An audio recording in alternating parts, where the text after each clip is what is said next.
사람이 하나님 말씀을 듣고도 계속 아무런 일이 안 일어나면 교회와 세상은 하나도 다르지 않을 수밖에 없습니다. 확연하게 달라야 됩니다. 무엇이 다르게 만드느냐? 교회 밖에 있는 사람은 하나님 말씀과 무관하게 살고 우리는 하나님 말씀을 절대적으로 신뢰하고 순종하며 살아가는 점에서 달라야 됩니다. 그것 외에 다른 차이는 별로 중요하지 않아요. 이 차이가 제일 중요합니다. 그리고 이 차이는 반드시 나야 돼요. 예. 교회의 위기가 뭐냐? 차이가 안 나는 거예요. 예. 성도는 무엇보다도 하나님 말씀의 영향을 받아야 되는데 많이 받으면 받을수록 좋은 거예요. 예. 말씀의 영향을 많이 받으면 받을수록 좋습니다. 그리고 단순하게 은혜 받았다 이걸로 끝나면 안 되고 그 말씀이 내 삶을 변화시켜야 됩니다. 교회를 오래 다니는데 불평은 똑같이 하는 거예요. 교회를 오래 다니는데 뒤에 가서 남욕 계속해요. 설교를 아무리 들으면 뭔 소용이 있겠어요? 그런 게 변해야 됩니다. 가치도 변하고 태도도 변하고 언어 생활도 변하고 변해야 돼.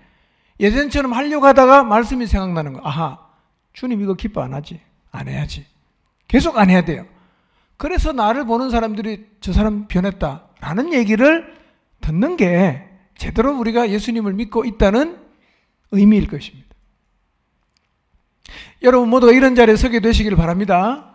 예, 진짜 우리가 말씀으로 인해서 좀 변했으면 좋겠어요. 하나님 말씀을요, 순종을 하되 때로는 우리가 목숨을 걸고 순종해야 될 수가 있어요. 내 미래를 완전히 담보하고 순종해야 될 때도 있습니다. 그때 순종해야 됩니다. 그런 순종의 고백이 우리 안에 많아져야 합니다. 순종하면 반드시 뭐가 경험됩니까? 말씀이 가져다주는 결실을 경험하게 된단 말이에요. 성경을 보시면 정말 말도 안 되는 그런 주님의 말씀처럼 보이는 것에도 내 경험과 상식에 도저히 맞추기 어려운 말씀에 순종했을 때 그때마다 하나님의 놀라운 능력이 경험이 됐어요. 그런데 신앙생활하면서 너무 이성적이어서 들어보고 말이 되면 따라가지만 말이 안 되면 나는 안 간다 라고 하는 것은 여러분이 정신을 차리고 예수님을 잘 믿는 게 사실은 아닙니다. 예수님을 제대로 못 믿는 거예요. 정신을 차려야 될 게 뭐냐? 저게 진짜 하나님의 말씀인가 아닌가는 확인해야 되지만 그거를 확인하고 나서도 저게 말이 되냐 안 되냐를 따지기 시작하면 여러분의 신앙은 절대로 자라지를 않습니다. 여러분 기억하십시오. 하나님도 생각이 있으신 분이에요. 여러분이 말이 안 된다, 말이 된다 되게 웃기는 겁니다. 그분은 창조하신 분이에요. 세상을 만드신 분이에요. 그분이 말씀하셨어요. 그분 앞에 우리는 말이 된다 안 된다는 평가할 수 있는 존재가 우리는 아닙니다. 왜냐하면 우리는 그분의 피조물들이에요. 그분의 말씀은 전적으로 받아야 됩니다. 그분의 말씀은 전적으로 순종해야 됩니다. 이런 말씀의 능력들이 여러분의 삶 속에서 경험되게 하시기를 바랍니다. 그래서요, 그리스도인은 하나님 말씀을 듣고 영적으로 회복하고 하나님 말씀을 듣고 죄에서 돌아서고 하나님 말씀을 듣고 생각이 바뀌는 일들이 계속해서 일어나야 되는데 이게 사실은 정상적인 그리스도인의 모습입니다. 이게 정상이에요. 안 나타나는 것은 뭔가 지금 잘못 가고 있는 것이고 나타나는 게 정상입니다. 그리고 그리스도인의 우리는요, 아무리 세상을 살다가 어려운 일을 당해도 하나님의 말씀을 생각하며 내 마음속에 희망이 생겨야 됩니다. 어떤 일이 일어나도 하나님 말씀을 붙잡고 나가면 희망이 있고 어떤 일을 당해도 내가 하나님 말씀을 붙잡으면 그것이 최선의 길이라는 믿음이 있어서 상황이 어떠하든지 간에 말씀 붙잡고 가면 염려가 없어야 돼요. 두려워하지 않아야 됩니다. 최선의 길이잖아. 여러분 최선의 길이 뭔지 아십니까? 인생을 살다 보면 이게 최선인지 저게 최선인지 참 구별하기 어려울 때가 많아요. 근데 우리가 분명히 믿어야 될 건 이거예요. 하나님 말씀이 최선입니다. 아멘입니까? 말씀이 최선이요. 그러면 내가 처해 있는 상황에서 어느 쪽을 선택할까 고민을 하다가 하나님이 내게 주신 말씀에 비추어 봤을 때는 이쪽으로 가야 돼. 그럼 뭐가 최선입니까? 주저할 거 없습니다. 그게 최선이니까 그냥 글로 가면 돼요.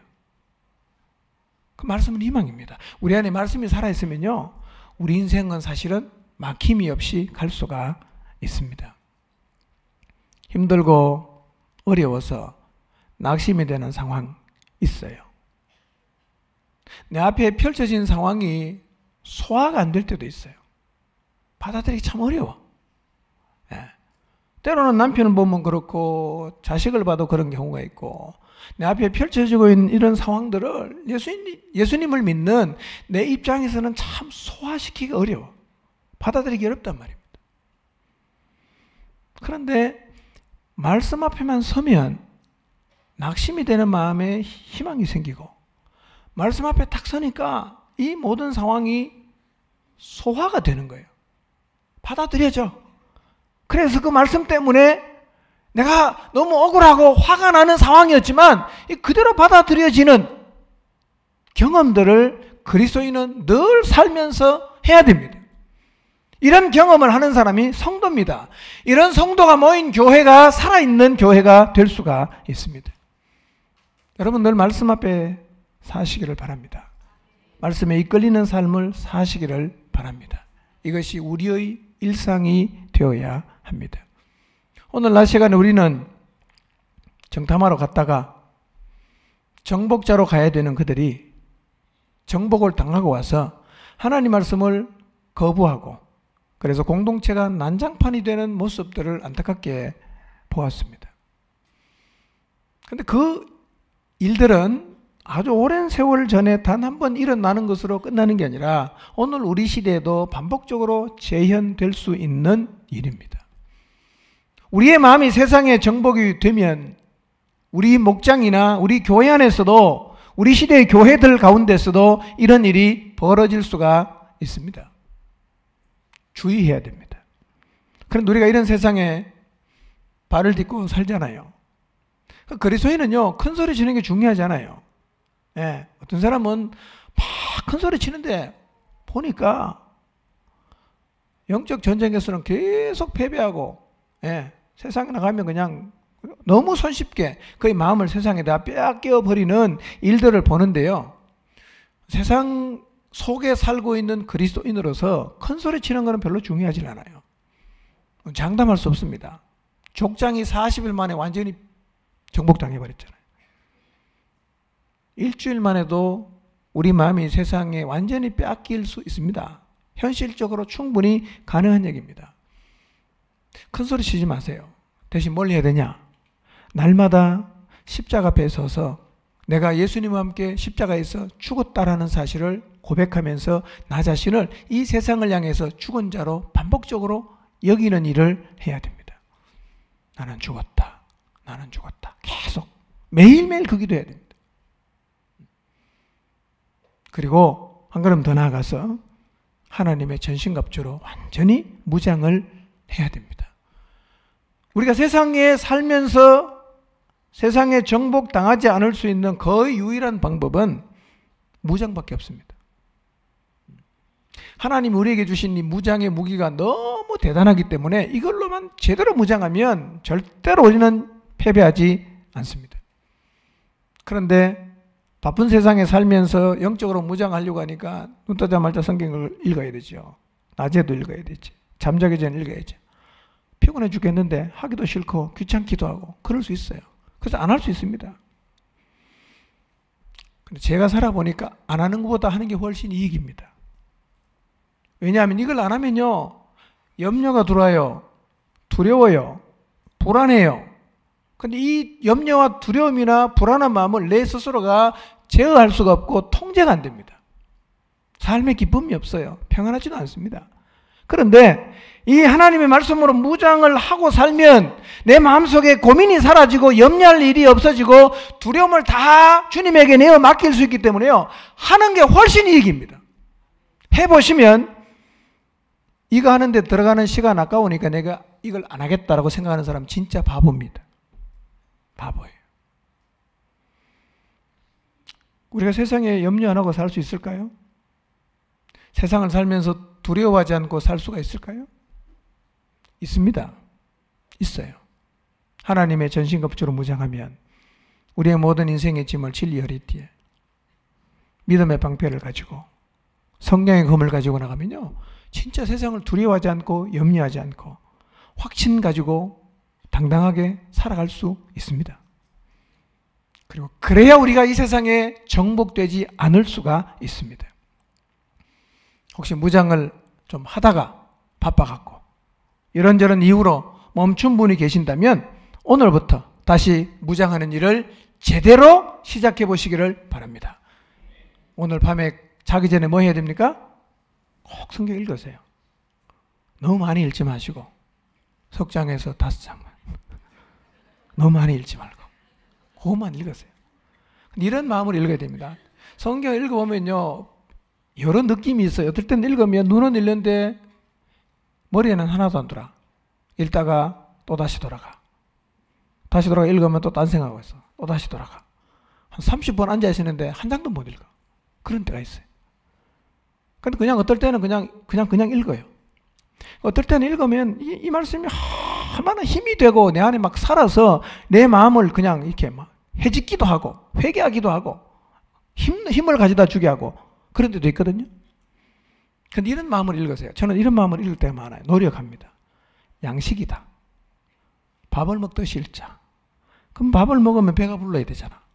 그런 말씀을 읽으면 내 영혼이 힘을 얻고 살아나는 경험을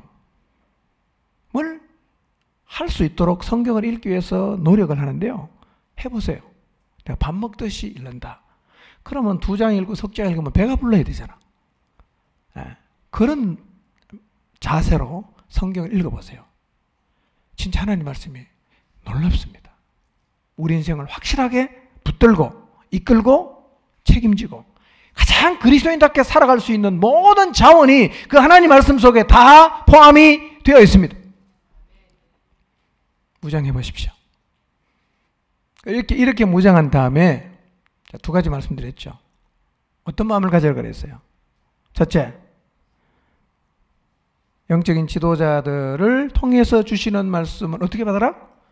그 사람의 말로 받지 말고 하나님의 말씀으로 받아야 됩니다. 이런 마음은 언제까지 가져야 된다고요? 평생 가져야 됩니다. 이 은혜예요. 이런 마음으로 말씀을 받았던 데살로니가 교회 안에는요, 6개월밖에 안 된 교회 성도들의 삶에서 굉장한 변화가 일어났어요. 그러니까 말씀이 이루어지는 역사들이 그 교회 교인들의 삶에서 일어나는데 그 원동력이 어디 있는가를 봤더니 바울이 그 교회를 향해서 내가 너희를 생각할 때마다 감사하게 되는데 이유가 뭐냐면 너희가 하나님 말씀을 받을 때 그냥 사람의 말로 듣는 것이 아니라 하나님이 주시는 말씀으로 들으니까 그 말씀이 또한 너희 믿는 자 가운데서 역사를 한다라고 바울이 그 교회를 향해서 이야기를 했습니다. 여러분, 늘 말씀을 들을 때요, 정말 겸손한 마음으로 오늘 하나님 무슨 말씀을 주실까, 이런 마음으로 말씀 앞에 서시고 말씀이 떨어지면 하나님이 오늘 내게 이렇게 말씀하셨다라는 마음의 자세로 믿음으로 받으면 그 말씀이 반드시 우리의 삶 속에 역사를 경험케 합니다. 2번째는 뭐였죠? 들으면 받아야 돼요. 제가 듣고 하면 여러분은 받아 이렇게 하시기 바랍니다. 듣고, 네, 2사람 짝을 지으시기 바랍니다. 한 사람이 듣고 하면 옆에 사람 받아 합니다. 시작. 네, 한 번 더 하겠습니다. 시작. 듣고 받아. 들으면 어떻게 해야 돼요? 받아야 돼요. 들으면 받아야 됩니다. 네. 외우기도 쉽죠? 들으면 받아라. 들으면 받아라. 이게 뭐라고? 이게 그 씨 뿌리는 밭의 비유를 보니까 이게 좋은 밭이에요.